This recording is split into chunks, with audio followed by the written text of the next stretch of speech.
ಯಾವ ಫೀಲ್ಡ್ ಮೇಲೂ ಯಾವನ ಹೆಸರು ಪರ್ಮನೆಂಟ್ ಆಗಿ ಕೆತ್ತಿರಲ್ಲ.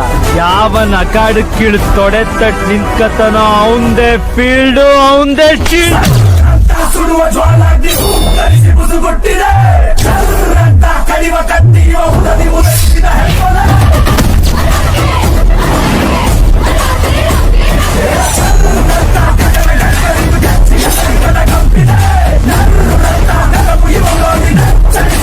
ನನ್ನಂತ ಕ್ರಿಮಿನಲ್ ನ ಹೊಡಿಬೇಕಂದ್ರೆ ಸಿಸ್ಟಮ್ ಇಂದ ಆಚೆ ಬಂದು ರೂಲ್ಸ್ ಬ್ರೇಕ್ ಮಾಡಿ ನಮ್ ತರ ಕ್ರಿಮಿನಲ್ ತರ ಯೋಚನೆ ಮಾಡಿದ್ರೆ 2 ನಿಮಿಷಕ್ಕೆ